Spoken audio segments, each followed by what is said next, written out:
Hai, selamat sore semuanya. Ketemu lagi dengan saya Kinanti Sekar di Cerita Kinanti. Kali ini kita kedatangan tamu, salah satu founder dan co-director di Nalitari. Desyana Wulani Putri, biasa dipanggil dengan Putri. Selamat sore Mbak Putri. Selamat sore. Asik, terima kasih. Akhirnya bisa berbagi di Cerita Kinanti. Seru banget ya. Hari ini kita kedatangan tamu Mbak Putri. Mbak Putri, Sekar pengen dapat sharing tentang komunitas Mbak Putri sendiri dan teman-teman. Bagaimana berdirinya Nalitari itu dan kapan? Nalitari itu berdiri tahun 2013. 2013. Jadi memang lama-lama. Ya, sudah lumayan lama. Sudah lumayan lama. Jadi awalnya itu kami berempat, ada saya, lalu ada Tiara Brahmarani, lalu Nurul Jamilah, dan yang satu Yohana Wida. Kami ini suka menari, senang menari, dan mempunyai latar belakang yang berbeda-beda. Entah itu latar belakang budaya keluarga, terus pendidikan, cara pandang itu kami berbeda. Kesamaan kami itu hanya kami menerima perbedaan itu. Selain juga kami senang menari. Terus ada suatu saat kami berempat ini senang ketika menari dengan banyak orang. Dalam artian tidak hanya menari dengan sesama penari saja gitu. Ada saat-saat seperti itu, dan perasaan yang ada waktu itu ketika kami menari bersama teman-teman yang lain itu seneng. Iya sih rasanya puas karena kami menari dengan orang-orang yang memang tulus melakukannya. Jadi punya passion di situ, dan kami ingin membagi perasaan itu kepada semua orang, pada orang-orang yang lain, kepada teman-teman yang lain. Akhirnya terus setelah berembuk, akhirnya kami terus ngomong, yuk kita bikin komunitas yuk. Tapi nggak cuma penari saja yang ada di sana, maksudnya orang-orang yang belajar menari gitu. Tetapi kita perbolehkan semua orang masuk, siapapun itu, asal mereka pengen menari. Karena bagi kami pikiran waktu itu tuh menari itu untuk siapa saja, dan orang yang ingin menari itu harus diberi kesempatan. Makanya terus langsung oh deh kita coba pakai niat itu membuat Nalitari. Akhirnya ya jadilah Nalitari yang sekarang. Wah, sudah lama 13 sampai 2020. Ada beberapa karya-karya yang mungkin lahir dari Nalitari sendiri, Mbak. Dari buah pikiran seorang, atau Nalitari itu juga dari semua orang gitu, untuk buah pikiran untuk menghasilkan karya gitu. Sebenarnya mungkin karena kami awalnya berangkat dari niat agar semua orang bisa terlibat dalam suatu tarian gitu. Jadi tarian yang diciptakan di Nalitari itu malah justru dekat dengan keseharian masyarakat luas. Nurul sebagai koreografer, dia itu selalu berpikir atau selalu ngolah idenya itu tidak jauh-jauh dari apa yang dialami di masyarakat luas. Tarian-tariannya sudah ada lebih dari 10 tarian, dan beberapa karya itu memang tapi memang hasil dari pengalaman penari yang ada di Nalitari. Contohnya seperti aku nih paling dekat aku contohnya. Ada satu tarian itu judulnya Gending. Gending itu menceritakan bagaimana perjuanganku untuk mendapatkan gending-gending itu anakku ngomong-ngomong. Oh iya, gending. Anak pertama, iya. Aku berusaha, jadi gending itu ada setelah 8 tahun pernikahanku. Dan selama 8 tahun ini diceritakan sama Nurul di karya ini, di karya Gending ini. Bagaimana aku berusaha untuk hamil, bagaimana pendapat sekelilingku karena aku tidak hamil-hamil seperti itu. Jadi itu yang diciptakan sama Nurul, itu yang dihasilkan oleh Nalitari dalam karya-karyanya. Jadi harapannya memang penonton yang melihat itu punya pengalaman melihat tarian yang ditarikan oleh beragam orang, tidak hanya penari profesional saja, tetapi juga merasa aku wis tahu iki ngerasa Iya, iki. mengalami Iya, itu bener, ya heeh. sama. Jadi memang yang cita-citanya yang dituju itu memang itu gitu. Jadi tapi memang ada juga karya yang murni idealisme Nurul itu juga ada. Karya yang memang dikejar ide kreatifnya itu dari Nurul sendiri itu juga ada, gitu ada. Tetapi memang tidak sedikit juga yang dihasilkan dari pengalaman teman-teman Dari sendiri. teman-teman. Kalau melihat karya-karya Nalitari sendiri, ruang-ruang seperti apa yang biasanya teman-teman kejar, atau ada kayak rutin membuat karya atau ini untuk apa kayak gitu nggak Mbak biasanya kalau di Nalitari sendiri? Ya sebenarnya di Nalitari itu kami tidak punya target, tidak punya target, tetapi kami latihan setiap 2 minggu sekali, setiap hari Jumat. Dan dari latihan itu kadang kami hanya sekedar bergerak, menggerakkan tubuh gitu. Membiasakan teman-teman yang tidak terbiasa menari untuk menggerakkan tubuhnya, untuk mengeluarkan ekspresinya dia gitu. Tapi juga kadang-kadang dari latihan-latihan itu terus ada ide-ide, gerakan ini bagus nih kalau semuanya dibikin karya gitu. Atau terus ada ide juga, sudah waktunya kita bikin workshop umpamanya kayak gitu. Jadi Nalitari itu kalau secara organisasi kami memang punya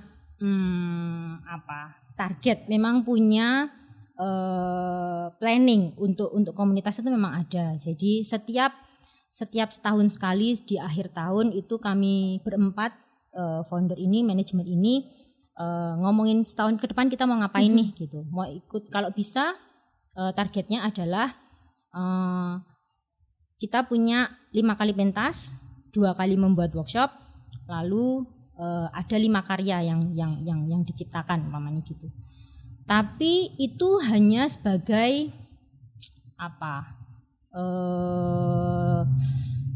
cita-cita, cita-cita buat ngontrol apa yang kita lakukan selama setahun ke depan. Tapi pada akhirnya itu terus tidak dipaksakan, maksudnya tidak dipaksakan, jadi fleksibel. Iya, apa yang jalan ya sudah itu yang dilakukan gitu. Karena itu yang terjadi di Nalitari. Penari yang ada di Nalitari itu kami tidak pernah memaksa dia untuk karena kowe mlebu Nalitari kowe kudu iso nari gitu. Enggak seperti itu. Jadi memastikan dia memang ingin menari dan kita memfasilitasi itu. Ketika teman-teman itu, karena kadang ada juga teman-teman, jadi di Nalitari itu kan tidak hanya penari profesional saja, tetapi ada juga ibu rumah tangga, guru sekolah luar biasa, mahasiswa pendidikan luar biasa, teman-teman berkebutuhan khusus, berkursi roda, lalu teman-teman Down syndrome, tuli, itu kan juga ada. Dan kadang yang pengen itu adalah orang tuanya, orang tua si anak ini. Anakku mau tak ajarin ini biar nari. Terus diajaklah dia di tempat latihan Nalitari di Mantrigawen. Terus disuruh lihat, disuruh ikut. Tapi kalau anak ini nggak mau kan selesai. Iya. Jadi jangan dipaksa. Tidak ada paksaan. Jadi biarkan saja dia duduk, melihat, pergunakan semua indramu di situ si anak ini. Kalau lihat dulu teman-temannya siapa, teman-temannya melakukan apa, didengerin teman-temannya ngomongin apa, membicarakan apa, itu dimaksimalkan di situ. Dan kebetulan itu semua anak atau semua teman yang diperlakukan seperti itu, mereka akan punya mereka terus punya perasaan, aku pengen ikut nih, aku pengen berdiri, aku pengen muncul. Jadi itu yang ada di Nalitari. Dan itu juga yang kami terapkan di manajerial. Jadi target kita punya target, tapi ya tidak perlu dipaksa. Kalau ada ya wes, kalau enggak ada ya wes gitu.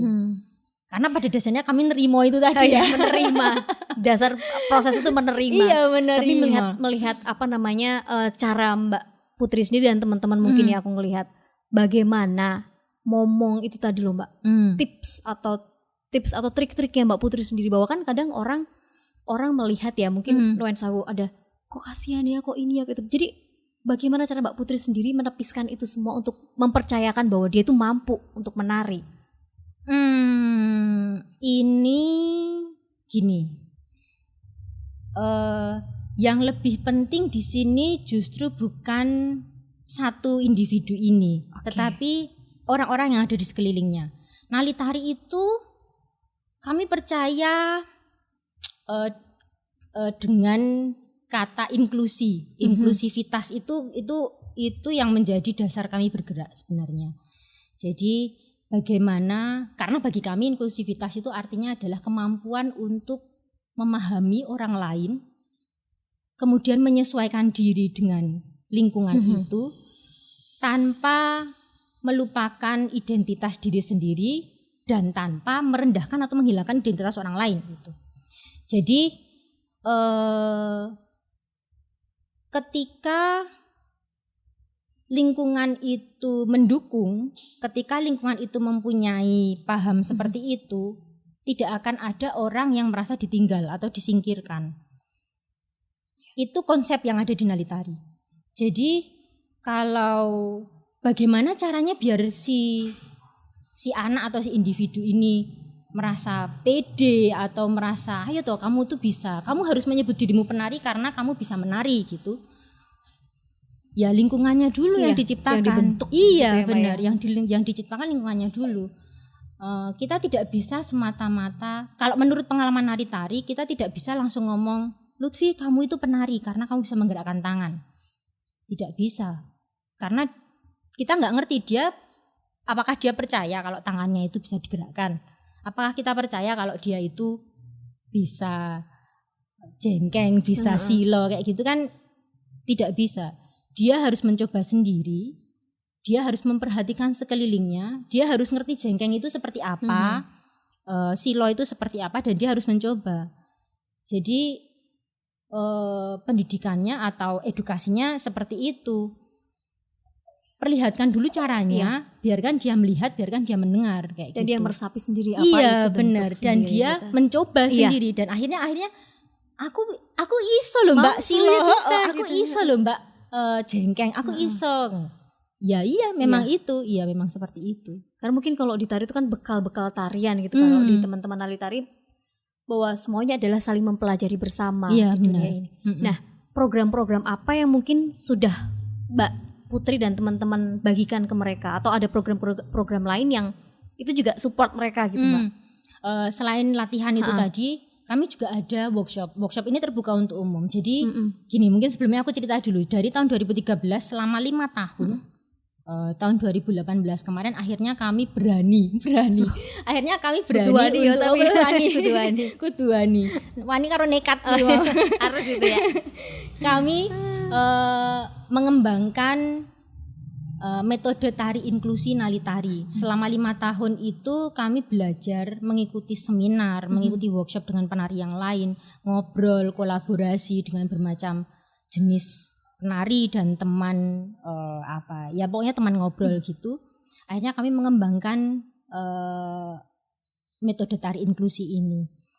Kemudian selama ini program kami tahunan, jadi setahun sekali kami mengadakan workshop terbuka untuk umum, mengundang siapa saja boleh ikut bergabung, dan kami memperkenalkan konsep itu, memperkenalkan metode tari inklusi nali tari itu ada. Lalu biasanya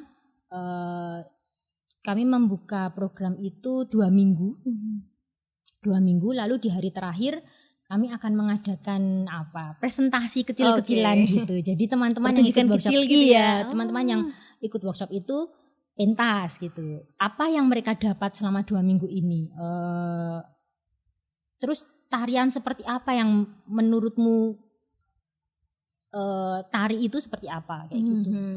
Itu ada juga. Lalu pentas performs itu juga kami lakukan skala lokal, nasional, internasional. Kami pernah ikut Asiatri Sekar, tahun 2019 itu, wow rasanya, secara langsung dan tidak langsung orang melihat nali tari itu seperti apa. Kami memang komunitas, kami memang belajar nari dan kami memang saling belajar.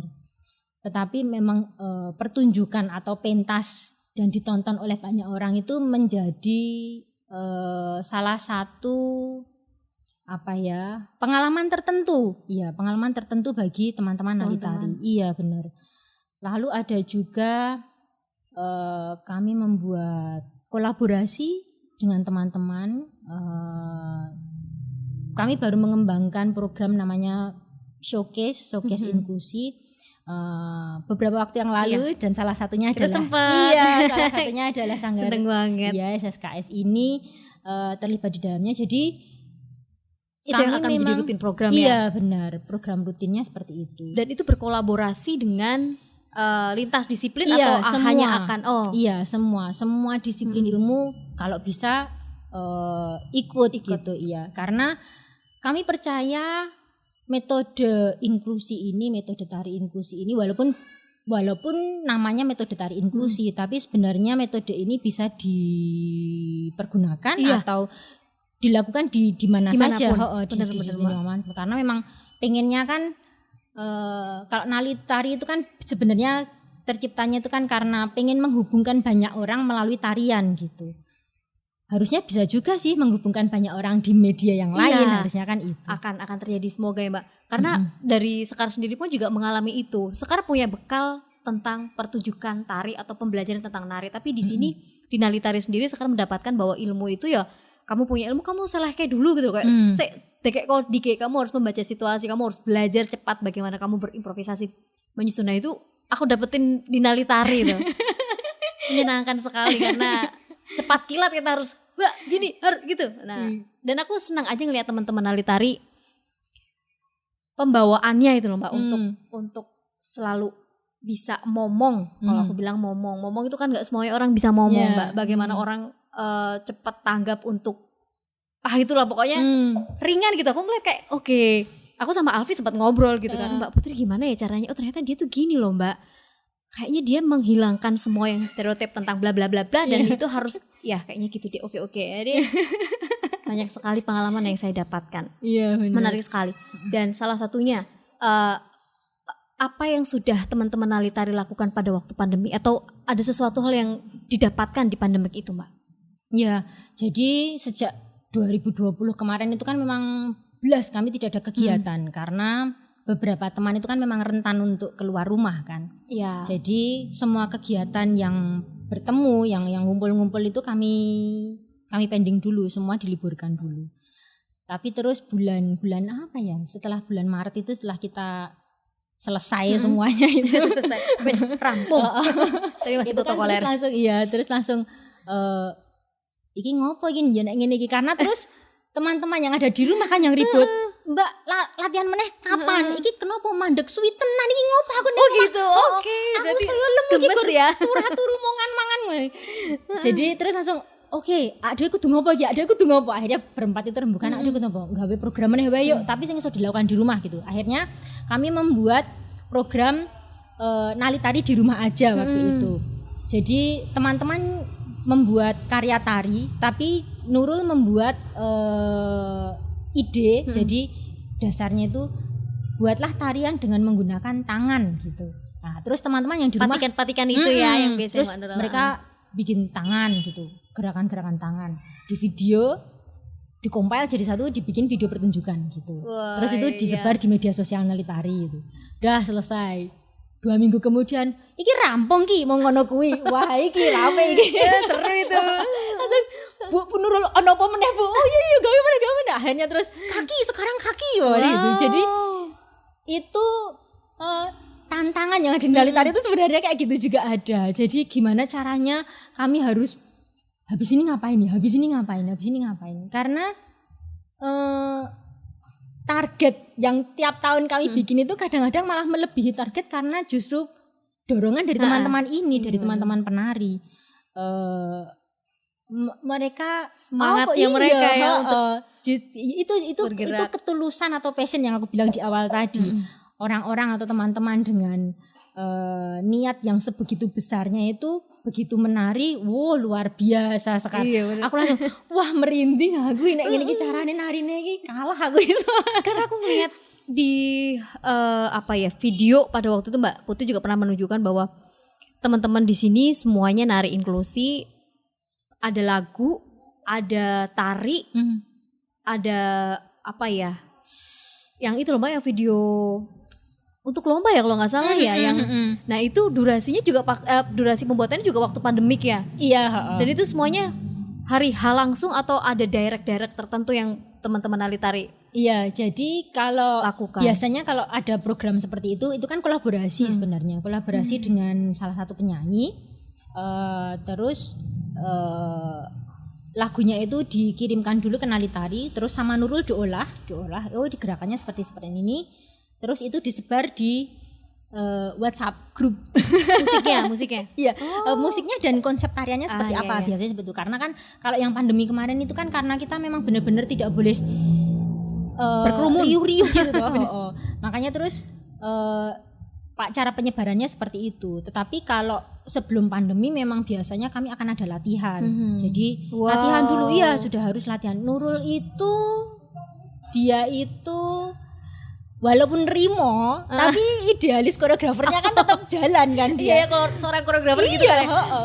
Itu tidak bisa dibohongi, nggak bisa bohong seperti itu. Jadi walaupun dia berdamai dengan konsep tarian awalnya yang ya wes rapopo gitu, tapi di sini tetap latihan lah nek kayak gitu mesti ada. Jadi latihan itu sangat penting dan itu juga harus dipahami sama teman-teman nari tari. Kamu tidak bisa langsung ngerti-ngerti ujuk-ujuk langsung nari ngono ki ora iso. Tetap harus ada proses tarian, harus tetap ada proses latihan kayak gitu.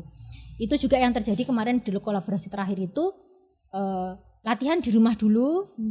Terus di pas hari H, pas syutingnya kita datang terlebih dahulu 1 jam atau 2 jam sebelumnya, latihan dulu di sana, dilihat dulu nanti bagian ini yang seperti iya seperti itu maksudnya, oke berarti bener latihan di rumahnya sudah bener, baru take kayak gitu. Kayak mengevaluasi sebuah pertunjukan gitu nggak? Ada nggak Mbak untuk teman-teman sendiri dievaluasi dan mereka akan semakin terus, oh iya aku tadi harusnya begini gitu.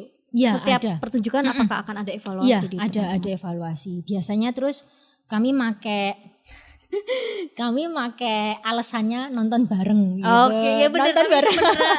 Ayo mau gitu, tapi tetap guyon kayaknya ya kalau Mbak Putri. Iya. Kita nonton bareng nih. Nonton apa Mbak? Yo pentas kemarin lah. Videonya sudah jadi loh. Oke. Begitu nonton jebret langsung sopo sik tiba wingi aku Mbak. Saya gitu.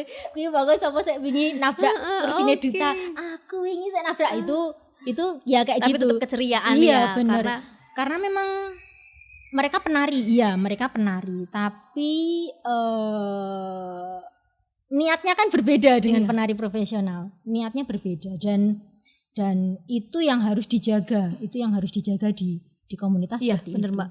Menjaga itu loh yang kadang juga susah, menjaga hati, menjaga ngemong mereka untuk mereka tetap mencintai tari gitu kan. Jangan sampai tiba-tiba sakit hati karena tari itu, jangan ya Mbak ya. Padahal aku galak loh ya. Tapi nyatanya ini muridnya masih banyak banget, atau teman-teman nali tari sendiri banyak banget yang akan terus setia di situ karena mereka membutuhkan ruang itu untuk berekspresi sekalian. Nah, ada nggak pengalaman yang paling berkesan bersama nali tari, baik itu Mbak Putri ataupun komunitas? Pengalaman apa ya? Kalau pengalaman soalnya banyak ya, karena setiap pentas walaupun itu tariannya sama pasti akan berbeda. Iya. Itu tergantung penarinya siapa. Maksudnya begitu yang menarikan siapa, tariannya mungkin akan sedikit berbeda walaupun ceritanya sama, judulnya sama gitu. Jadi pengalamannya atau apa yang didapat, kesan yang didapat pun pasti akan berbeda-beda. Tetapi satu sih yang sampai sekarang aku masih wah gitu. Itu ada salah satu teman namanya Lutfi, dia Down syndrome dan dia memang ikut menari di nari tari itu sejak tahun 2013 pertama kali sampai sekarang. Dari yang awalnya dia hanya duduk tidak mau menari, hanya mau memperhatikan, sampai sekarang dia mau ke Jakarta tanpa orang tuanya, hanya ditemani koreografer dan satu orang manajer, terus nari di sana naik pesawat dan dia belum pernah naik pesawat. Itu dan itu yang selalu dia bicarakan, dan dia cerita itu. Jadi merinding. Iya itu luar biasa bagiku. Kesan itu. Dia, iya kesannya luar biasa. Suka menari itu ya Mbak ya. Iya. Lutfi sendiri berarti dari 2013 sampai sekarang, dan ada nggak keinginan dia untuk dia menciptakan tari, atau pernah nggak dia menyetukan ide gitu Mbak, atau kok aku kepengen nari ini ya Mbak, atau ada pernah perbincangan itu? Kalau yang seperti itu belum sih ya, belum sampai ke sana. Tetapi memang Nali Tari itu kalau membuat gerakan memang tidak jauh-jauh dari gerakan dari para penarinya gitu. Jadi ada saat-saat ketika latihan bersama jamming gitu, terus dia melakukan suatu gerakan dan Nurul melihat atau ada beberapa orang melihat langsung ini gerakannya apik, kita pakai gerakan ini sebagai dasar sebagai dasar untuk karya yang berikutnya umpamanya gitu. Itu ada, atau ditanyakan. Jadi teman-teman ini masih harus ditanyain habis ini mau latihan apa, atau kalau mau menggerakkan ini pengen menggerakkan bagian mana umpamanya kayak gitu. Jadi masih seperti itu. Tapi pandemi kemarin yang program Nali Tari di rumah aja itu sebenarnya mereka membuat karya masing-masing karena mereka di rumah sendiri-sendiri. Iya, pendampingannya ya di rumah itu tadi. Di rumah sendiri. Terus hanya direkam dengan menggunakan kamera handphone, dan dari manajemen dari Nali Tari hanya menggunakan kata kunci tangan, hanya menggunakan kata kunci kaki, terus membalikkan badan, hanya itu.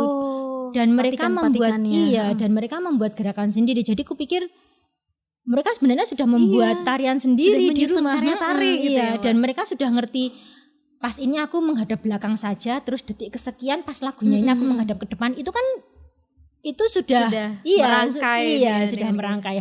Pas koreografinya seperti apa, dia harus bergerak bagaimana, kameranya kemana, matanya harus menghadap kemana, itu kan sebenarnya sudah ada. Iya, patikan itu. Ada nggak agenda atau harapan, cita-cita untuk kedepannya Nali Tari dari Mbak Putri ataupun komunitas Mbak Putri? Cita-cita banyak sih ya sebenarnya. Gak apa-apa, kita aminin bersama-sama. Amin. Semakin banyak yang aminin semakin cepat. Amin. Itu ya pokoknya. Aku juga sering gitu Mbak. Amin. Tapi kalau cita-citanya sebenarnya karena kami belum menemukan metode tari inklusi yang lain di masyarakat sekarang ini. Kami inginnya metode tari inklusi ini semakin berkembang dan banyak dinikmati oleh orang banyak, dan banyak yang juga yang ngerti metode tari ini seperti apa, karena ya terus terang masih belum banyak yang ngerti. Setiap kali kami melakukan pertunjukan gitu, pasti bayangan penontonnya pertama kali kelompok difabel lagi nari itu. Padahal teman-teman difabel ini hanya sebagian kecil saja di dalam keanggotaan Nali Tari. Di situ tetap ada banyak orang yang lain. Jadi tantangan untuk menjelaskan ini komunitas apa, terus metode tari inklusi itu adalah metode tari yang seperti apa, itu justru yang harus dipikirkan sama, sebenarnya nggak harus nari tari ya, semua orang ya harusnya dari nari tari. Iya benar. Orang akan inspirasi mungkin. Karena itu ya. Kalau nari tari itu kan bergeraknya memang melalui tarian, tapi kalau dilihat dari cita-cita besarnya, jadi kami ingin menginspirasi bahwa tumbuhnya masyarakat inklusi itu sebenarnya tidak mustahil. Nali Tari bisanya ya cuman dari tarian, tapi mungkin dari film mungkin juga bisa, dari musik mungkin juga bisa ya. Mungkin cita-cita besarnya seperti ini. Semoga menginspirasi teman-teman sedulur cerita kinanti semuanya. Jadi tidak hanya tari, inklusi itu bisa dibukakan untuk siapapun. Nah, Nali Tari itu tepatnya berada di mana? Mungkin sedulur cerita kinanti kepengen banget ikut bergabung atau pengen melihat prosesnya kayak gitu. Ya, kalau untuk sementara ini memang kami latihannya tertentu, jadi tidak 2 minggu sekali, tetapi teman-teman bisa melihat di Instagram kami @nalitari, atau di Facebook juga ada Nali Tari juga namanya. Kami akan mengumumkan jadwal latihan di sana. Tetapi kalau masih ada yang ingin penasaran, walaupun sekarang memang belum terbuka, tapi basecamp kami itu ada di Jalan Mantri Gawen Lor nomor 9. Oke, Jalan Mantri Gawen Lor nomor 9. Iya.